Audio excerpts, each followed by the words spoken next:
Àkàndọ̀rà Ògòǹgò lèmi jẹ́ ẹ̀kẹ́ ni mi ò máa dúró fọ́ tilé gbangban òtítà lé ni mi ò máa rẹ́rù mọ́ sọ àìrí ni mi ò máa yẹkuyẹku ọ̀gẹ̀dẹ̀ ni mi ò máa yẹdùyẹdù yín tó fún pin bí ẹ̀gbọ́n ó ní iye ọmọ yẹnuyẹnu mo tún kí gbogbo ọmọ kú Oòjíire bí níbikíbi tẹ̀ tí láǹfààní láti máa wò mí láti máa gbọ́ mi àlàáfíà Olódùmarè kó má fi wálẹ̀ ojú rere ìṣọ́ ẹ̀ ààbò rẹ̀ kó má ká kúrò lára wa ibi tójú sọ Ọlọ́run bá mi ò dé kẹsẹ̀ wọ́n mọ́ gbàbẹ̀ níre là á sọ̀rọ̀ àtàrí ọ̀tún ọ̀tún là á bọ́jọ́ ọ̀tún ọ̀tún là á bàgbà òkè òkè lẹ́yẹ fọ̀hún náà ní ti His Imperial Majesty Ooni Adeyeye Babátúndé Àkàndé ẹni ìtàn Ògúnwùsì Ojaja the second níre là á sọ̀rọ̀ àtàrí bàbá fi rin lórin ohun òkè ní fọ̀ lágbára Ọlọ́run Your Imperial Majesty ẹ mọ̀ ga sí lójoojúmọ́ ni ọlá ń bí wọn nú bí ó kọ olóko kò sí ní tó burú bẹ́ẹ̀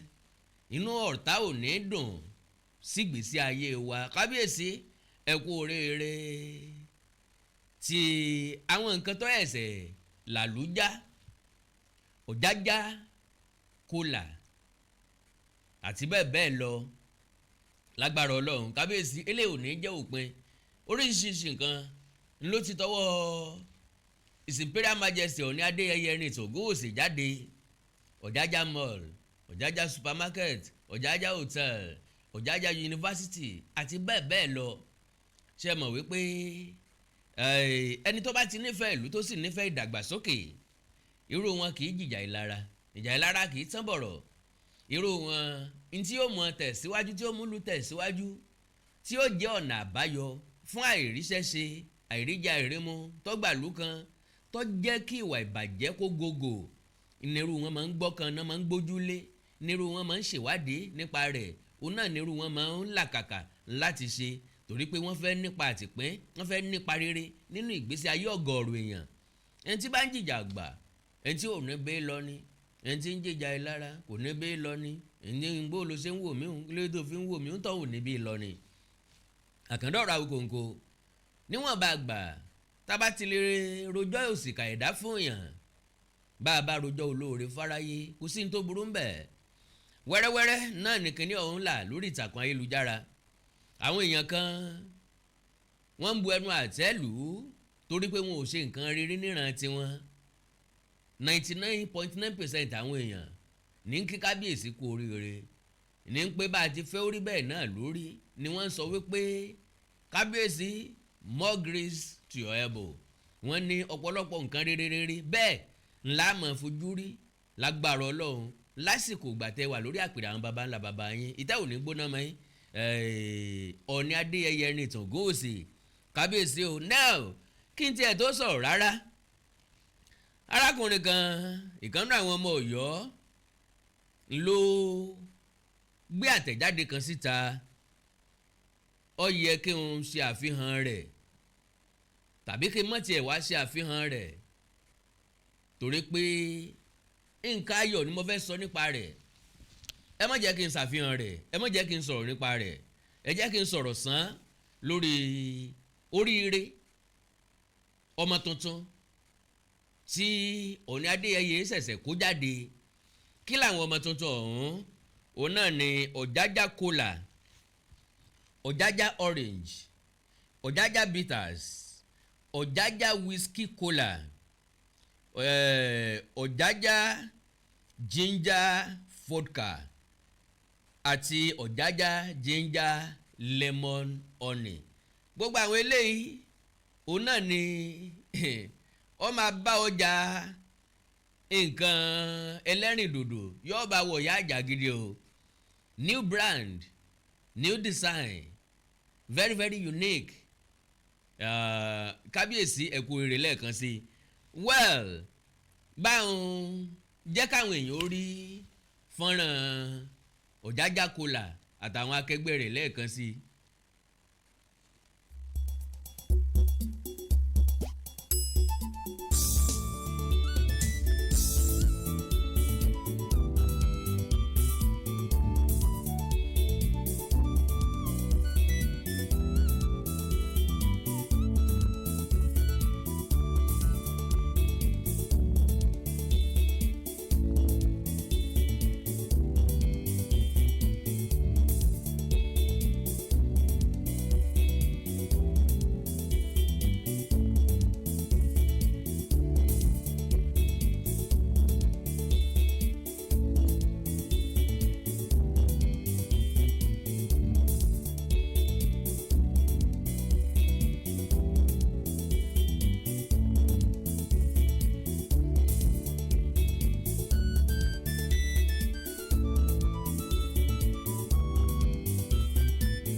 ẹnikẹ́ni tó bá jẹ́ ojúlówó ọmọ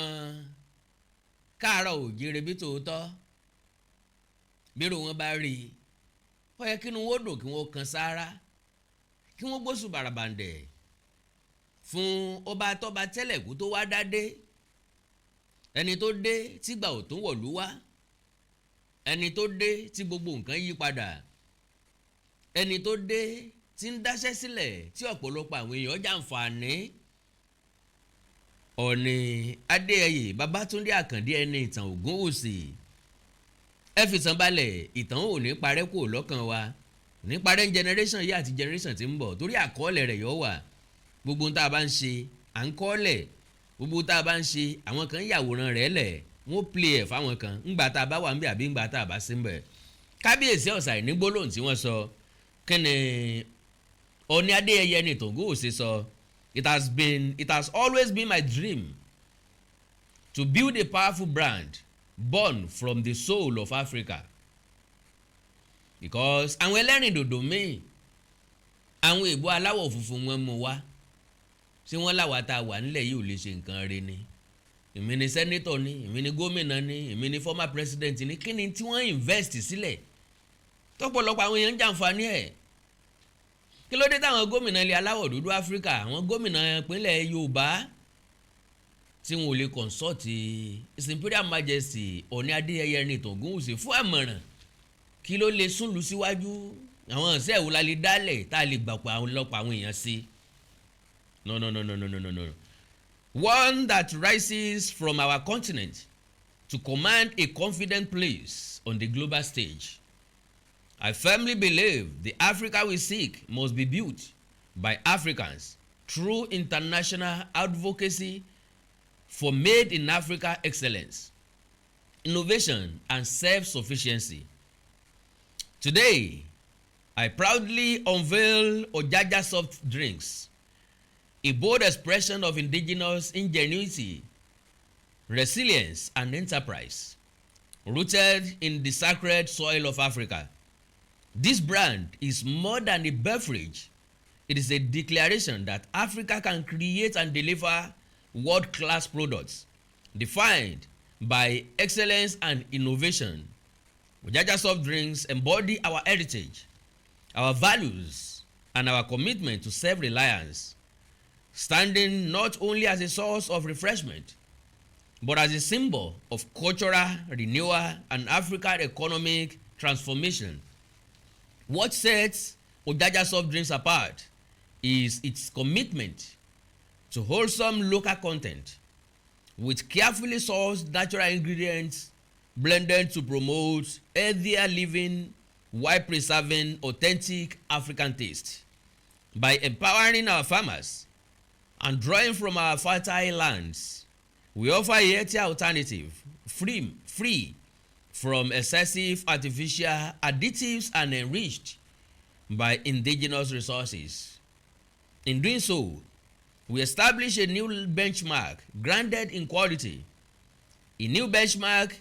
grounded in quality, nutrition, integrity, responsible production, and authenticity.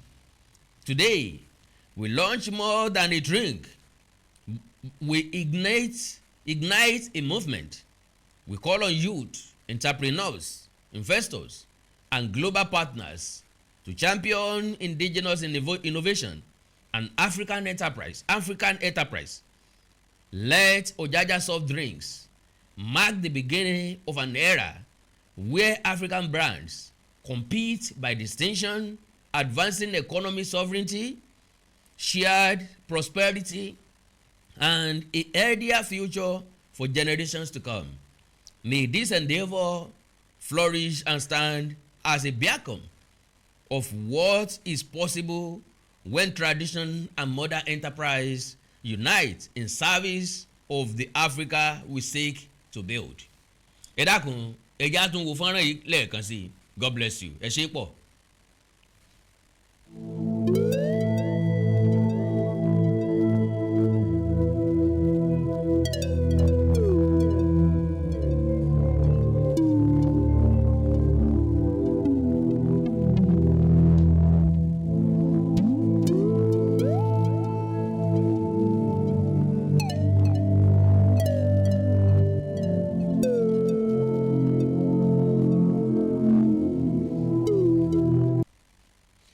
Ojaja kola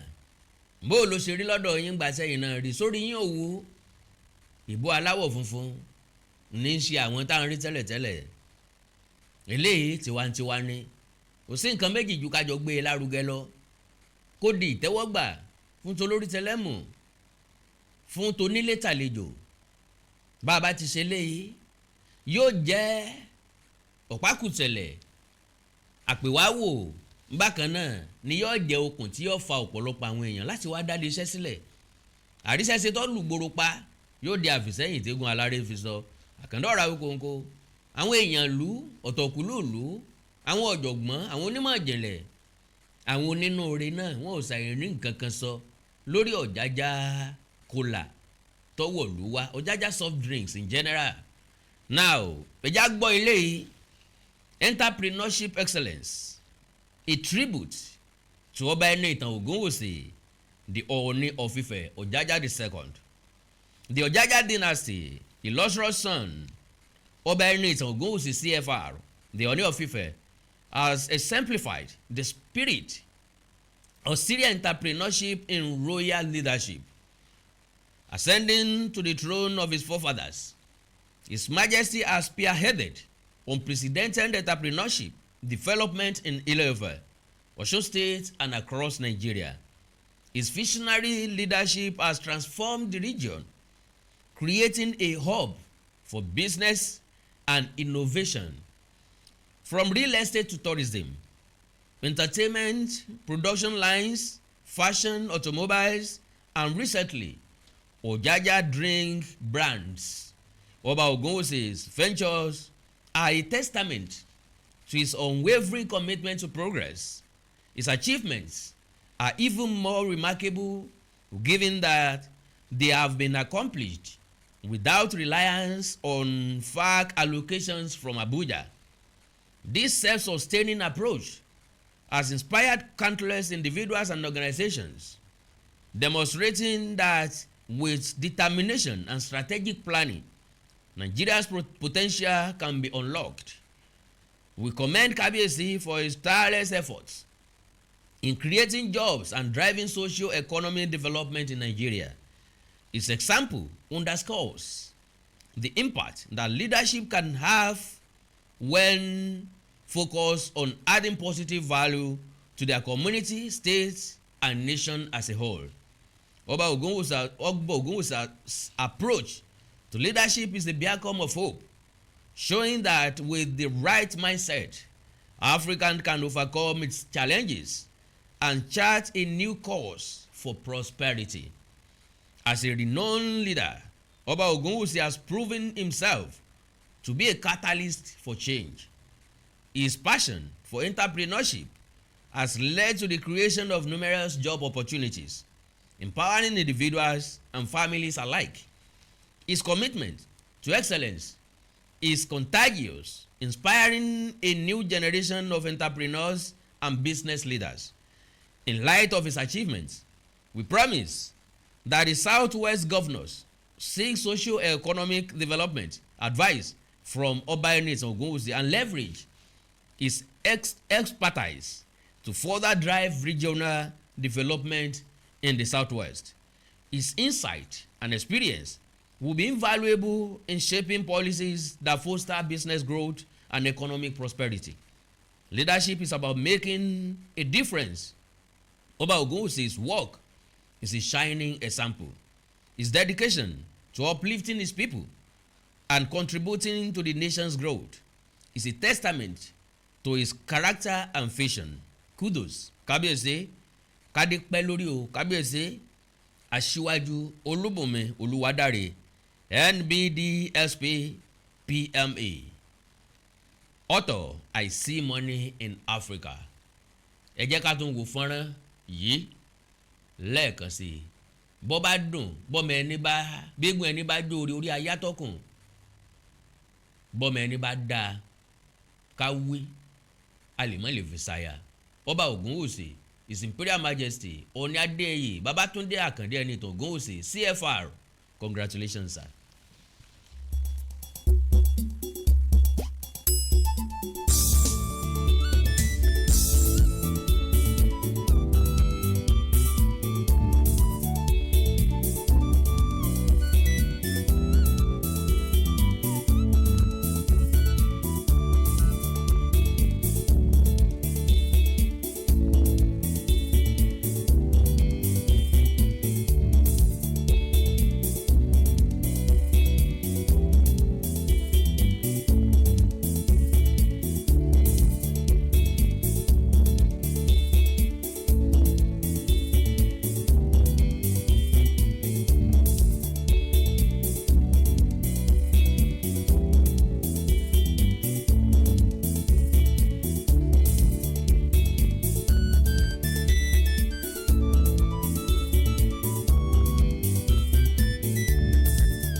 well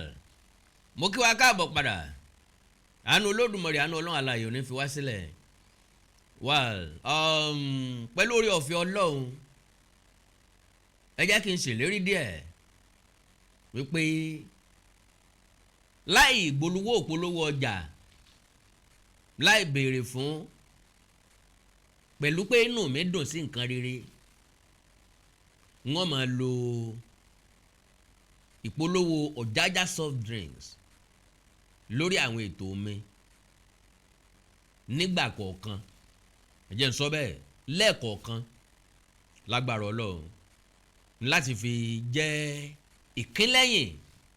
fọ́ọ̀nì Adeyeye ní Ogunwusi àwọn ńlá kàkà kí tẹ́rí tọmọ kí wọ́n rí jẹ kí wọ́n rí mu torí I can't just imagine how many people will be working in that factory in that project alone. How many people will be working there? How many people will be earning there? Àwọn tó ń ṣe factory ọ̀tọ̀ ni o àwọn tí wọ́n máa rà tí wọ́n máa tà àwọn náà jèrè ńbẹ̀ ìran ìṣòwò ní jèrè so eléyìí jẹ́ nǹkan tó dùn mọ́ wa pọ̀ kí làwọn nǹkan tẹ́ mọ́ bá pàdé Ojaja cola Ojaja orange Ojaja bitter Ojaja whiskey cola Ojaja ginger vodka àti Ojaja ginger lemon honey that is 6 different products now lẹ́ẹ̀kan sí kábíyèsí your majesty ẹ kú oríire gbogbo ọmọ Ilé-Ifẹ̀ ẹ kú oríire gbogbo ìpínlẹ̀ Ọ̀ṣun ẹ kú oríire gbogbo ọmọ orílẹ̀-èdè Nàìjíríà ẹ kú oríire gbogbo ọmọ Káàárọ Oòjíire ẹ kú oríire ilẹ̀ aláwọ̀ dúdú Áfíríkà ẹ kú ojúlọ́nà European countries America United Kingdom ẹ kú ojúlọ́nà Ojaja soft drink yóò làlújá lágbára Ọlọ́run kò sì ní jẹ́ òpin oore fún Ọọ̀ni Adeyeye Ẹ̀rìntàn Ògúnwùsì akandọ̀rọ̀ Awíkonko ó ti délẹ̀ kí kálukú wọ́n gbárùkù tí iná ló kù ẹ like follow page mi lórí Facebook Awíkonko television Awíkonko television ẹ subscribe sí YouTube channel mi Awíkonko TV ẹni nǹkan pàtàkì tẹ́ fẹ́ kájọ sọ ẹjá sọ lórí WhatsApp +234 904 851 9362 +234 904 851 9362 èdè àti àṣàlẹ̀ Káàárọ̀ Oòjíire bí òní wọmi o orílẹ̀-èdè ilẹ̀ Káàárọ̀ Oòjíire òní dàrú ìlú ẹnì kọ̀ọ̀kan wa yóò tòrò mẹ́nẹ́mẹ́nẹ́ bí omi àfòwúrọ̀ pọn àjò àṣẹ o.